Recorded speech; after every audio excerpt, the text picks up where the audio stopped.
Hello and welcome back to Turn Zero, the premier show to up your game of Star Wars Legion by setting you up for success before your minis even hit the table. We're focusing on making great decisions when building your lists, battle decks, and the crucial mini game of defining the objectives, conditions, and deployments for each and every game. I'm your host, Nick, and we're expanding our new format to include every faction every month. We'll be walking you through the whole process of getting a list built, tweaked, and winning at battle card selection. Over the next 4 weeks, we're going to build a list for Rebels, Imperials, Republic, and the Separatists, and then randomly pair our contestants head to head against each other for live Turn Zeros on the 3rd and 4th episodes. Our guest this month is Brandon Copeland. You may know him as Copes from the Legion Discord and the organizer for the Legion Premier League. How you doing tonight, Copes? Hey, pretty good, man. Happy to be here. Thanks for having me on. Yeah, excited to have you. So this month, we've given the honor of the Republic to Copes. Hey. We'll be rounding out our other factions. Josh will be running the CIS. Mike will be running Imperials, and Keegan will be building the Rebel list. Rebel list. Without further ado, will there be Pathfinders? We'll see. Will there be Pathfinders? Without further ado, let's take a short break, and we'll be back with Copes to build a Republic list.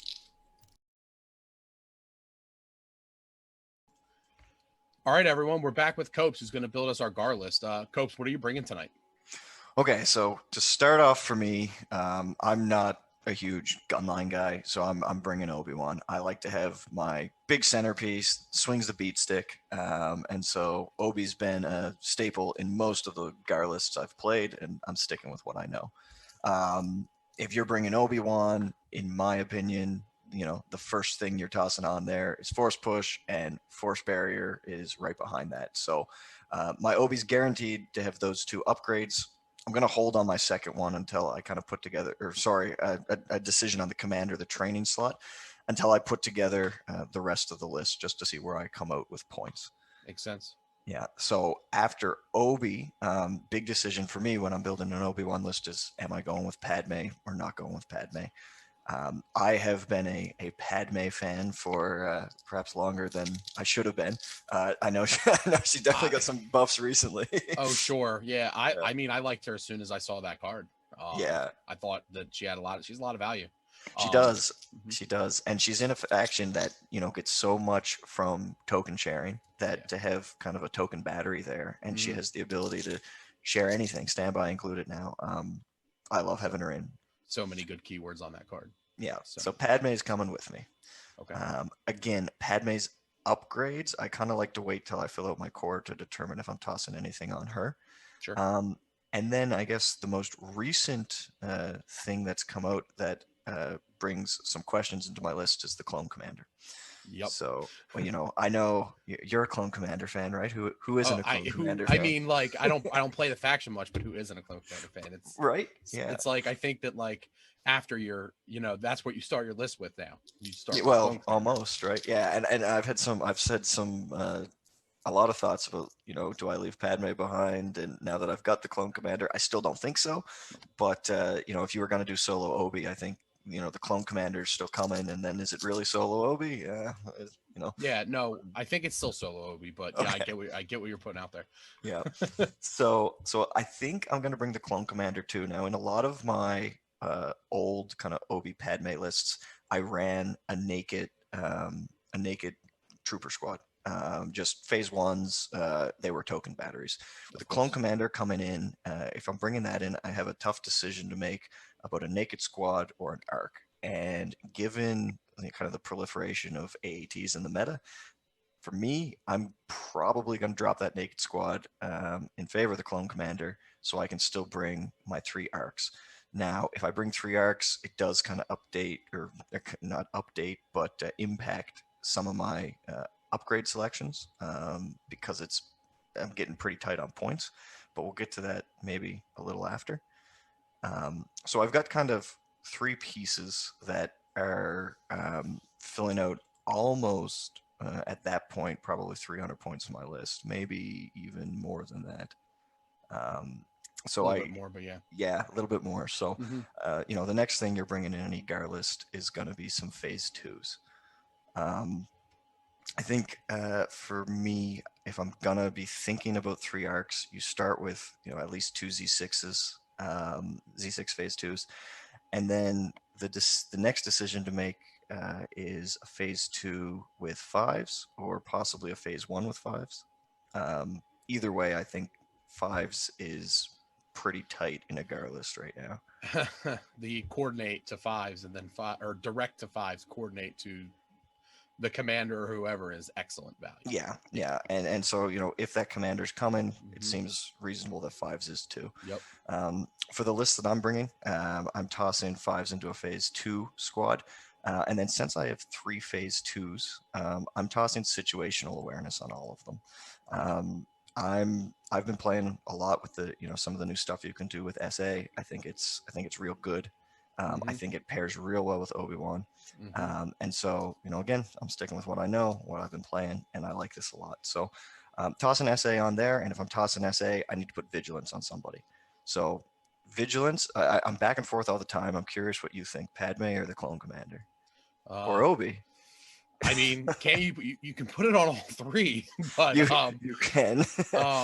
I don't know. As I don't play a lot of GAR, but I probably would want to put it on Padme, I think, because she probably is usually the safest. Because she has that white save, so you kind of want to keep her in the safest spot, where Obi-Wan, eventually he's going to get in the thick of it, and the Clone Commander has a red save, so he's a little sturdier in most cases. I think I'm back and forth between Padme and the Clone Commander, but I think for this one, we'll toss it on Padme, as you say. But that's key if you're running SA. And then just to kind of round out the list, I'm running just 3 standard arc strike teams. Again, might look at tweaking this. I've run only 2 before, but for today, I don't know what everyone's bringing. I fear the tanks. It's probably the biggest fear of a SA vigilance list with Obi-Wan. So those arcs can help me kind of plink some wounds on AATs from a distance if that's what I'm up against. So the last decision at that point, I've got my core, I've got my special forces. Is am I doing anything else with upgrades? Right now, with what I've built, I'm sitting at 796. I could have a 4-point bid. Could run another situational awareness on Obi-Wan. Could conceivably also run tenacity on Obi-Wan. I think for the turn 0 fun, I'm gonna leave that slot blank with Obi-Wan. Give myself a 4-point bid. I think this list can hold its own at 800 points, and just you accept red player. But I think for today, just for some fun, I'm gonna go for the bid and see what everyone else brings. Okay, cool. Yeah. What have you decided on for battle deck? So for battle deck, 1 pips are easy. I'm taking both Padme's and Obi-Wan's. Really, just to be fast, I'm taking all 3 Obi-Wan's cards. There's no world in which I leave home without any of those, right? So many tokens. Yeah, he's the centerpiece, and again, with this list, you don't just stay alive with dodges and situational awareness, but you stay alive with your surge tokens too. And so Obi's 3 pips huge for that. In the name of staying alive with surge tokens, I'm back and forth between Attack of the Clones or Diplomatic Cover for my second 3 pip. Attack of the Clones does give me another round with more surge tokens, and in this list, as you notice, I don't have aggressive tactics, which is kind of odd for a GAR list. Sure. So having those surge tokens with Attack of the Clones is nice. Diplomatic Cover, if you take that, you do have the option of Infiltrate on Padme, which kind of cool. And give you Secret Mission 2, which I don't have R2. Yeah. But today, I think I'm going to go with Attack of the Clones. And just leave that, because Padme's here for support primarily. Yeah. And 5 that turn you get 5 face-up tokens as long as you direct to 5s, and 5s coordinate, so you get 5 face-up tokens there. Yeah, in a 9 activation list, that's over 50% of your list, right? And truthfully, I think you'll get 4 with General Kenobi, so you can have pretty good order control on those 3 pips. And then for the last 2 pip, I'm going to be taking aggressive negotiations over push or air support. That's helpful to kind of you want an extra move or some more dodge tokens. It's so versatile. Absolutely, so much it can do. Absolutely. Yep. Well, that was great. I'm looking forward to seeing how this list fares in turn 0 matchup. Sure. So, yeah. Thanks for coming on. Do you want to talk battle cards, or do we? Oh yeah, we hold should off do on that. We should. Sure. You might want. Yeah. And again, you know, you might be blue player. You never know. You know, I do have that Yeah. 4-point bid, right? So for a list like this, I like being close. Major offensive normally finds its way in. That's in a clone list. It's like, yeah, It's guaranteed, right? Mm. I'm kind of crazy, and I take danger close if I have a lightsaber. So, you know, yeah, it's not terrible. no, I'm gonna take hemmed in because if I'm blue player, that's a great one to have. And for the last one, I'm always back and forth on what the last slot should be, but I think I'm going with advanced positions. It's pretty simple. It's a good decision. Yeah, objectives, sabotage. If you're blue, I love having sabotage.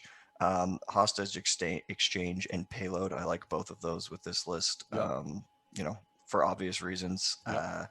As the clones, hostage exchange is great, and payload. You know, this is a list where you do play a bit defensively. Payload's an objective where they have to come to you, which is helpful. I'm back and forth again between key positions and intercept for that last slot. What do you think? Because I always go change my mind. I always like key positions when I have a lightsaber and a force user with force push. For that last turn. Yeah, for that last turn. Yeah. Well, then let's go with that. We'll build it on the fly. Key positions is coming with me. Okay. And then conditions. I always think about my red dice, keeping myself alive. So I'm taking minefield because I can handle that better than any white saves I might be up against. Fortified positions. Just again, don't want to lose clones. The more heavy cover I have, the better. I'm gonna go, and then I'm gonna take hostile and war weary. I don't like taking clear a whole lot. I like to try to build things into my battle deck that give me an edge, and both hostile and war weary help me out where I have incredibly high courage throughout this whole list. I'm not worried about suppression a whole lot. My opponent may be, so those are nice options. Well, that was great. Thanks for joining us this week. I'm looking forward to seeing how this match fares in our turn 0 matchup. We'll see you next week. We'll see you there, Copes. And now let's switch gears to Josh and the CIS. The presenting sponsor of Turn 0 is 6UP Supply. 6UP makes gaming products that bring a deeper sense of immersion to your tabletop. From premium mind tokens to silhouettes to turn counters, check them out at 6UP Supply or Etsy to be among the first to get their latest product, Illuminated Supply Crates. Now back to the show. At all, I am going to do my best LeBron James impression here. I have not 1, not 2, not 3, not 4, but 5 B2 battle droids for us today for the Separatists. Yeah, we're going a little bit skewed today with the B2 battle droids. Starting us off is with that new specialist pack. I think in order to fit all of this in, the most important piece that I have is the T-Series tactical droid. And on that droid is going to be aggressive tactics. I have 4 B2 super battle droids. All 4 of them have the B2 HA trooper, and that is the pretty much the blast cannon that works from range 1 to 3, and it does have cycle, but it does exhaust. It also has impact too. And it has impact too, and we'll get more into that impact here in a second. Okay. Part of the reason why I'm building this list is because I only play armor lists right now, and I think those are becoming pretty popular. Also on these battle droids, I do have the T-Series tactical droid, one so I can give them reliable, but more importantly, we can get rid of AI. That's one of the great things about this specialist pack is it kind of makes these battle droids viable because with AI and without coordinate, they just weren't great before. But I think as soon as this came out, it really helps them get on the table. It was really hard to fit more than one on a list, and then they had to be in a specific spot all the time. So it didn't work very and well. As soon as BX came out, they just kind of pushed any chance of seeing them on the table. But now I think they're definitely worth taking. Yep. And each of those units is coming at 93 points. I mean, I have an ATST shooting for 93 points. Not bad at all. Yeah. On that, I do have another of those B2 battle droids with a B2 HA trooper, but this one does not have the tactical upgrade. And I know I do lose AI there, but I also have a single B1 battle droid with the integrated comms antenna. And what that allows me to do is during the command phase, I can be issued orders by a friendly commander operative unit at range 1 to 4, which as of now, direct does work with that. One of the downsides of having this T-Series tactical droids is that I think they actually might be the most fragile unit in the game, having 4 health, white saves, and no surges. You don't want them up close to the fight. You want them hiding and directing and giving orders and surge tokens. That's all they're going to be doing all game. And so I don't really want to keep him within range 2 of those B1s. And I want that B1 to be able to coordinate to that B2 battle droid without the tactical droid. So I'm leaving, I'm going to go ahead and put that for 3 points on the B1. Makes sense. To round out the list. And here's an interesting thing I've done with this. I'll explain why I did it. But I have 3 stats to round this list out. 2 of them have linked targeting array, pretty standard. But the last one has a long range comm link. It does not have HQ uplink. And when I first put this list together, automatically you think 3 steps, you do HQ uplink and then 2 linked targeting arrays. And the reason why I'm not doing that in this particular list is because if I'm only needing to hand out an order to 1 unit, which are going to be the staffs, I think it's best to not burn an action using HQ uplink if I'm just going to be giving it to the staffs anyway. And so by having the long range comm link, I can save 5 points and I can play standing orders every turn on those staff riders. Now that does cause 1 problem. 2 problems actually, is on the specials pack 2 pip and the 3 pip, which are only given, the 2 pips only given to commander or field commander. Field commander, or a armor. And then the other one is only given to the droid troopers. I can't actually order the staps. So that does kind of hold me back here since I have to have those cards in. But I think since the staps are meant to die anyway, I can just play those cards later in the game. Now, this list was greatly inspired by someone you may have met on the battlefield playing a very similar list to this. And I do need to give him credit for it. Florf the Dwarf, who was on our show a couple episodes ago, this is kind of his skeleton. I kind of made my salt and pepper changes to it. But this list is greatly inspired by what he had already previously put together. Gross. And I there's one kind of thing here that I think kind of throws some people off. I'm playing a droid army. Why am I coming in at 790? Well, by having the triple steps, I think most droid lists I'm going to run into are either going to be the 13-act droid list or the double tank list. And I have impact 10 here. So I think I can handle the double AATs in most of the objectives that they're bringing. And in case I run into a 13-act bombing run list, I have 3 speed 3 units, and I'm able to handle them on bombing run because then it just becomes an attrition game. And the only other list that's going to be outbidding me is going to be a rebel list, and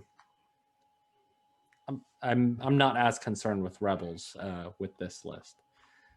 Rounding out the command, it's a lot of dice, and I have a lot of wounds to get for them to go through.